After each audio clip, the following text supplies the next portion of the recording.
వినాయకుడికి గరిక గడ్డి అంటే ఎందుకు ఇష్టమో ఈ వీడియోలో తెలుసుకుందాం. ఒకరోజు కైలాసంలో శివుడు పార్వతీదేవి పాచికలాడుతూ ఉంటారు. ఆ ఆటకి నందీశ్వరుడు సాక్షిగా ఉంటాడు. అయితే ఆటలో పార్వతీదేవి గెలుస్తుంది. కానీ శివుడి మీద భక్తి ప్రేమతో శివుడు గెలిచాడు అని నంది ప్రకటిస్తాడు. దానితో పార్వతీదేవికి చాలా కోపం వచ్చి నంది శివుడికి దూరంగా ఉండు అని శపిస్తుంది. నంది బాధపడుతుంటే చూసిన శివుడు పార్వతీదేవితో, నంది ఇలా చేసింది నా మీద భక్తి, నిన్ను మోసం చేయాలని కాదు, కాబట్టి నంది శాపానికి పరిష్కారం ఏంటో చెప్పమని అడుగుతాడు.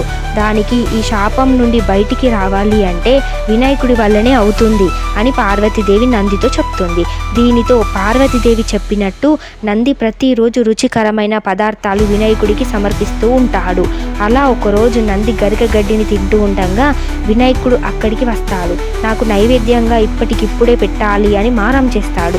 అప్పుడు నంది తాను తింటున్న గడ్డిని వినాయకుడికి సమర్పిస్తాడు. గరిక గడ్డిని రుచి నచ్చిన వినాయకుడు సంతోషించి నందికి శాప విమోచన చేస్తాడు. అప్పటి నుండి వినాయకుడికి గరిక గడ్డిని భక్తులు సమర్పిస్తూ ఉంటారు.